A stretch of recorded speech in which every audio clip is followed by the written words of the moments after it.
E aí, amigos, tudo bem, amigos do YouTube? Aqui quem fala é Alexandre Volvax, também conhecido como Stormer, para o nosso vídeo de hoje. O vídeo de hoje é que vai falar um pouquinho sobre médias móveis. É bem verdade que médias móveis é um assunto extremamente amplo. A gente poderia passar uma semana inteira falando apenas de como são as suas utilizações, que nós provavelmente não teríamos terminado e esgotado todo o tema. Então eu vou falar um pouquinho aqui como é o princípio básico de uma média móvel e a partir disso quais são as possíveis utilizações, e talvez eu faça mais uns 2 ou 3 vídeos a respeito especificamente desta ferramenta que a gente utiliza bastante dentro do gráfico. Deixa eu colocar aqui na tela para vocês um gráfico diário. Eu vou colocar um gráfico diário, por exemplo, de Banco do Brasil, um gráfico completamente limpo. E aí quando a gente pega este gráfico diário e a gente soma, por exemplo, os últimos 20 fechamentos, tá? E depois divide por 20, nós teremos um número. Quando entrar o fechamento de amanhã, nós vamos tirar o primeiro número da série, vamos acrescentar esse último número e teremos um outro valor para a média móvel. E com isso nós iremos construir uma ferramenta que será uma média que irá se deslocando com o tempo. E aqui está a nossa média móvel aritmética de 20 períodos desenhada. Bom, mas qual seria o propósito, qual seria a ideia por trás de desenhar uma média móvel? Bom, a ideia principal é de que esta média representa o preço médio que as pessoas aceitaram pagar por Banco do Brasil nos últimos 20 dias. E por ser o preço médio que elas aceitam pagar, automaticamente, quando os preços estão longe desta média, as pessoas decidem que não vale a pena eu comprar o papel. E quando os preços estão próximos desta média, as pessoas decidem, opa, agora está num preço que vale a pena eu comprar o ativo. Então, quando a gente tem o preço muito afastado da média, existe uma tendência natural que as pessoas não fechem as operações de compra no Banco do Brasil e o preço retorne à média. Ao mesmo tempo, quando nós estamos muito afastados da média móvel, para baixo, as pessoas começam a ver, eu estava acostumado a pagar aqui em torno de R$ 48 para o Banco do Brasil e hoje ela está em 44, ou seja, ela está muito barata, e elas acabam entrando na compra e o preço retorna para a média. Então as médias móveis elas guardam um efeito de ímã de atração e ao mesmo tempo ímã de repulsão. O que eu quero dizer com isso, basicamente? Bom, observem que quando o papel consegue realmente romper esta região de resistência, que a qual acumulou durante vários e vários dias dentro do Banco do Brasil, aproximadamente 15 dias, a média móvel veio se aproximando. Quando os preços estavam muito longe da média móvel, eles funcionaram como um ímã de atração. Trouxeram os preços até próximo dessa média e quando o preço aproxima-se da média, simplesmente as pessoas se dão conta, legal, o Banco do Brasil chegou no preço em que eu queria comprar o ativo e elas entram comprando e isso empurra os preços para longe, funcionando daí como um ímã de repulsão ou de afastamento do preço que está observado. Então, isso é uma característica inata das médias móveis e, logicamente, cada média móvel, as pessoas perguntam muito, Alexandre, qual que eu vou usar? Eu vou usar de 20, eu vou usar de 21, eu vou usar de 8, eu vou usar de 9, eu vou usar de 13, de 50. Gente, vocês podem usar o que vocês quiserem, essa aqui é a grande verdade, desde que vocês entendam que a média vai sempre ser uma referência para o período operacional que você escolheu. Se você escolheu 20 dias, você está falando de um prazo de aproximadamente quase um mês inteiro de operações úteis no mercado. Se você está falando de 9 dias, são 2 semanas. Se você está falando eventualmente de uma média móvel de 5 dias, é praticamente uma semana inteira de negociação para swing trade, para curtíssimo prazo. E se você está falando de 50 dias, você está falando de aproximadamente 2 meses, o que seria a interpretação de uma tendência secundária de mercado, tá? Então, quando a gente fala de médias móveis muito curtas, nós estamos falando de uma tendência terciária de mercado. Quando nós estamos falando de médias móveis um pouco intermediárias, nós estamos falando de tendências secundárias de mercado. E quando nós falamos de tendências de médias móveis mais longas, de 50 ou de 144 ou de 200 períodos, nós vamos estar falando de tendências primárias de papel. tendência de longuíssimo prazo. Tá? E quando a gente coloca mais de uma média no nosso gráfico, por exemplo, aqui a gente colocou apenas a média móvel de 20, mas nós poderíamos aqui neste momento colocar uma média móvel de longuíssimo prazo, como a média móvel de 144 períodos, e observem que a média móvel de 144 períodos ela vem subindo. O que isso traduziria para nós em termos de rápida interpretação do mercado atual? No prazo mais longo, na tendência de longo prazo, nós estamos em alta e estamos produzindo uma correção de prazo intermediário e de curtíssimo prazo. Então, basicamente, eu utilizo as médias para me dar realmente a noção de qual é a direção da tendência de longo, médio e curto prazo. Essa é uma das principais funções que eu utilizo. Mas, e aí vem várias e várias formas possíveis de se operar as médias móveis. Vou dar um exemplo aqui, talvez médias móveis sejam um dos primeiros sistemas operacionais que tenham sido criados dentro da análise técnica clássica. Bom, um dos sistemas que existe se chama cruzamento da média. O que seria o cruzamento da média? Basicamente, quando você tem a média móvel de 20 subindo, como ela está aqui, pode ser qualquer média. Pode ser a média móvel de 9? Pode. Pode ser de 13? Pode. Pode ser de 50? Pode. Mas aqui nós estamos usando a de 20. Quando você tem a média móvel de 20 subindo, você vai esperar que o preço tenha aberto abaixo da média móvel e tenha conseguido cruzar fechando acima dela. Quando acontecer esse cruzamento pela primeira vez, você vai tomar a posição na ruptura da máxima do candle que fecha acima da média móvel pela primeira vez, colocando o seu stop imediatamente abaixo da mínima, e o alvo sendo 2 vezes o seu risco para cima. Pronto. Você tem um sistema operacional baseado em uma média móvel de 20 períodos, um sistema bastante interessante que tem usualmente um excelente nível de acerto. Tá? Se a gente colocar aqui, vamos colocar aqui uma rápida revisão de mercado em que a gente vai fazer o seguinte: nós vamos comprar, e agora nós vamos comprar até o fechamento, tá? Nós vamos comprar o fechamento do candle que cruzou acima da média móvel de 20 e vamos vender o fechamento do candle que cruzou abaixo da média móvel de 20. Uma única operação, um único modelo. Vamos fazer isso nos últimos 10 anos e vamos ver como é que teria sido o desempenho deste modelo no gráfico diário em Banco do Brasil. Tá? Primeiro vamos olhar no gráfico semanal. Então, no gráfico semanal, Banco do Brasil, com este modelo em 10 anos, gerou várias entradas, que nós estamos vendo aqui. Tá? Essas entradas aqui elas não têm a saída com 2 vezes o risco, até poderia ter, seria melhor. E veja que o resultado foi negativo, a gente só ganhou em 27% dos trades executados. Os trades eram muito longos e demoravam muito tempo. No gráfico diário, por outro lado, nós tivemos um belíssimo resultado, mesmo mantendo um nível de acerto baixo de 25%. Tá? Isso para o Banco do Brasil. B3 e C3 foi isto, Azul foi isto, Bradesco foi este resultado.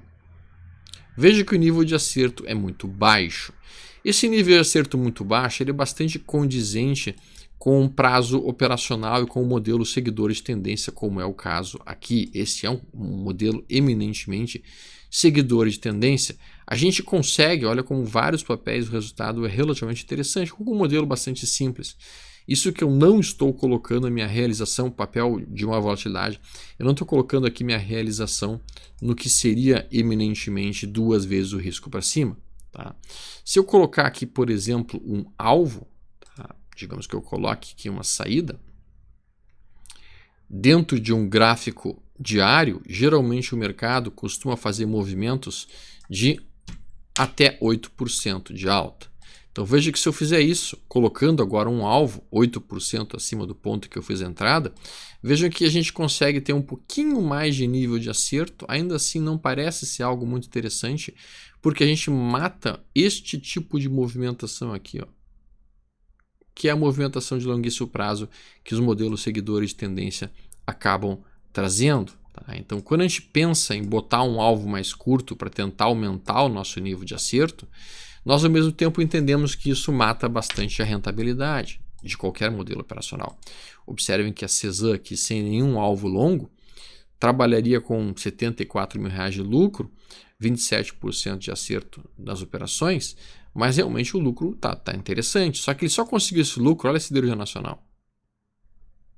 Só que ele só conseguiu esse lucro basicamente porque quando ele entra no trade, ele fica dentro do trade por um longo prazo, como aconteceu aqui, e ele sai aqui.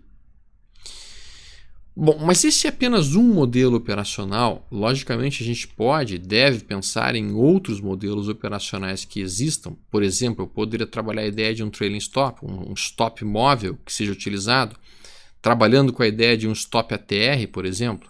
Se eu trabalhasse com um stop ATR de 3 com um período de 14, olha como o resultado também seria bastante interessante dentro da CIRI nacional. Na CIRI 3 não, na DASA também não. Vamos olhar aqui papéis que são mais seguidores de tendência. Olha a LET6, que bonito resultado. A gente observa aqui na RBR3 um resultado ruim. EQTL3 um resultado médio. ECTC3. Mas o fato é que aqui nós não estamos testando exatamente o modelo que eu acabei de apresentar para vocês, que seria esperar que o preço cruzasse acima da média móvel, tomando a posição com o alvo 2 vezes nosso risco para cima. Para que a gente possa saber se isso é um modelo realmente vencedor ou não, como é que isso poderia ser feito? Bom, vou mostrar como é que eu faço aqui basicamente meus backtests. Isso é uma coisa importante de ser mencionada. Eu tenho aqui esse pequeno programa que vocês estão vendo na tela. Esse programa se chama Money Management Explorer. É um programinha bem legal em que eu vou simplesmente colocando todas as operações que eu vou fazer. E ao mesmo tempo, à medida que eu vou colocando essas operações, eu vou introduzindo os resultados delas. Então eu venho para cá, ó. Eu dou um zoom aqui, deixa eu fazer isto. Eu vou anotando as operações que foram acontecendo.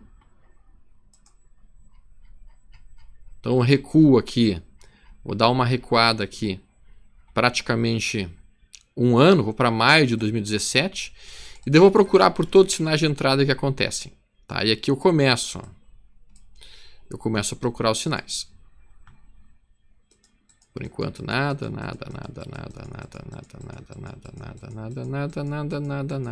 ainda não. Estou esperando que o preço consiga cruzar a média e feche acima dessa média. Agora eu tenho um cruzamento. Então aqui eu teria uma possível compra na ruptura de 25,36, meu stop ficando imediatamente abaixo de 24,87 e meu alvo sendo 2 vezes o meu risco para cima. O trade foi acionado. Vamos ver se vai dar stop. Deu stop. Então eu registro aqui. Entrada 25,36. 25,36. Opa, perdão.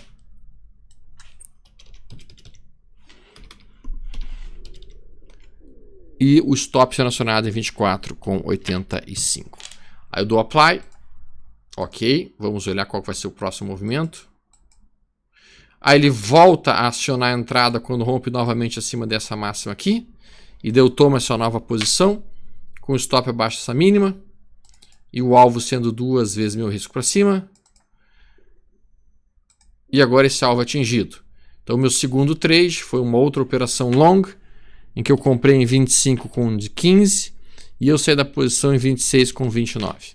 Eu dou apply e vamos para o próximo trade. Vamos esperar ver quando é que vai sair o próximo trade. Ainda não. Opa, perdão. Não. Aqui. Aqui tem mais um trade em que o preço fecha abaixo da média, depois fecha acima, tomada de posição neste ponto. Então a compra que teria acontecido nesta ruptura, 29,88, stop abaixo de 28,93 e alvo da operação 2 vezes o risco para cima. Estou dentro ainda do papel, bate no alvo e eu liquido meu trade. Então eu anoto a segunda operação. Segunda operação, 29,88. Saída em 31,91 e eu dou o apply. E eu vou procurar pelo próximo trade. Vamos ver quando é que aparece o próximo sinal. Agora aparece um sinal de venda, que é a situação justamente inversa. O preço fecha abaixo da média móvel e perde a mínima. Então eu faço uma venda na perda de 34, na verdade 33,90, e stop acima de 35,09. Então aqui eu fiz um short em 33,90 e meu stop estava em 35,03. Mas observem que logo após eu ter feito a minha venda, o preço fecha acima da média. Então, se romper essa máxima, eu vou ser obrigado a fechar a posição vendida na ruptura dessa máxima e virar para uma compra. O que acaba acontecendo? Aconteceu exatamente isso. Eu preciso zerar a minha ponta vendido em 34,31. Então eu saí rápido da operação vendido e eu sou obrigado a reverter para uma posição de compra em que eu vou projetar 2 vezes o meu risco para cima. E essa operação de compra ainda não deu ganho. Vejam que na verdade deu prejuízo, porque essa operação de ganho chegou em 100 e logo que fecha abaixo da mínima eu sou obrigado a puxar o stop para a mínima deste candle e eu saio dessa operação comprado. Tinha comprado aqui 34,33 com stop abaixo de 34,02. Então eu comprei 34,33, stop abaixo de 34,02 e eu sou estopado nessa operação e aí automaticamente eu preciso reverter posição, né? Porque fechou abaixo da média. Então eu reverto posição vendendo em 34,02 com alvo em 32,79. Isso significa para mim então vender a 34,02 e colocar meu alvo em 32,79. E daí aqui nós temos mais uma operação que foi fechada dentro do modelo. E daí a gente continua procurando por novos sinais. O novo sinal não apareceu aqui, aparece aqui um novo sinal de venda. Veja que o preço abre acima da média, fecha abaixo da média e quando perde então essa mínima eu tenho mais uma venda com stop bem longo acima dessa máxima e com um alvo mais longo ainda. Uau, é um alvo super longo de 2 vezes o risco para baixo. O alvo está feito, a venda foi feita em 29,33. Veja que o mercado faz essa movimentação e aqui ó, fecha acima da média. Então o meu stop que estava em 31, ele sobe para essa máxima, ele desce para essa máxima e essa é a minha operação vendida, que eu tinha vendido na perda de 29,32, ela provavelmente vai ser estopada quando rompermos essa máxima e eu vou ter que reverter para compra. Não reverteu e eu continuo vendido. Tá? Veja que eu sigo vendido, vendido, ainda vendido, ainda vendido. Tá? Sigo vendido, poderia ter feito mais uma posição vendida na perda dessa mínima, já que efetivamente, se eu já não tivesse posicionado, seria uma nova venda, um novo sinal. Veja que agora a gente fecha novamente acima e nós somos obrigados a puxar nosso stop para essa máxima da nossa venda. Ainda não saímos da posição, puxamos nosso stop para essa máxima agora e daí a gente sai agora em 29,72. Um stop relativamente curto, podemos por assim dizer, nessa operação. E daí a gente vai fazer um novo trade de compra agora em 29,72. Quando rompe essa máxima, a gente sai da venda e entra na compra. E agora o alvo seria basicamente 2 vezes essa amplitude para cima. Veja que o alvo é atingido em 30,56. 30,56. Está aqui o novo alvo. E aí, nós vamos procurar por mais um outro sinal que vai estar acontecendo quando? Vamos ver. Por enquanto, não. Não. Por enquanto, não deu novo sinal. Estamos esperando. Agora, vejam que aqui deu mais uma venda. No momento que a gente fecha abaixo dessa mínima, nós somos obrigados a vender. Tá? Em 39,27. O ideal seria colocar logicamente o stop acima da média móvel para utilizá-la como proteção. Então o stop aqui estaria acima de 40,70 e o alvo da operação 2 vezes nosso risco para baixo.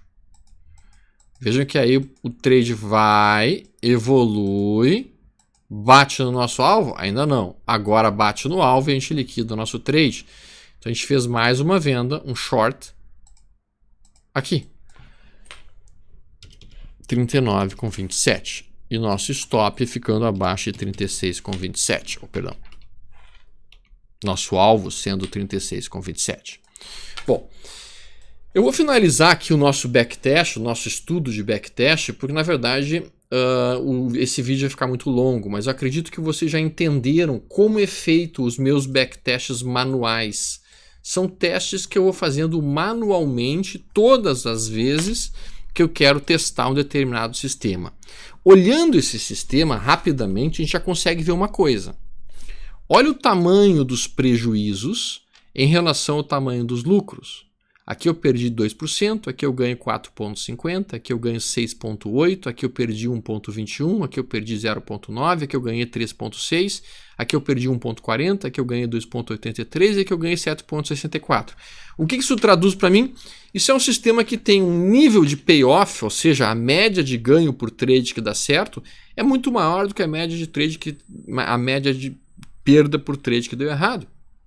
E aí o legal, se a gente trabalha aqui com o conceito de entradas operacionais, olha o relatório do sistema aqui que ele teria dado. Tá, vamos colocar aqui. Opa. Não, o sistema por um acaso não avaliou o modelo, não sei porquê. Vamos ver. Agora sim. Foram 9 trades, 5 acertos, 4 perdas. Mas a gente capturou 21,48% no período testado, com apenas esses 9 trades, porque o nosso payoff foi de 3,71 para 1. Tá? Então assim que eu faço backtests, assim que eu monto meus backtests, assim que eu faço os testes das minhas operações.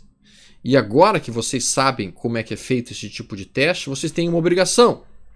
Nunca mais acreditem numa informação dada assim, tipo, olha, isso aqui funciona. Não. Você vai pegar o modelo, o Stoiber disse que Inside Bar funciona, pega o gráfico, volta 2, 3 anos no passado no determinado papel e começa a testar. Eu teria comprado aqui, meu stop aqui, meu alvo aqui, esse foi o resultado, esse foi o ganho, esse foi a perda, esse foi o ganho, esse foi a perda, esse foi o ganho, foi a perda. O Stoiber falou a verdade, dá dinheiro. Ou não. O Stoiber falou errado. Neste papel, o Inside Bar não dá dinheiro. É assim que é feito realmente a atividade de um trader séria.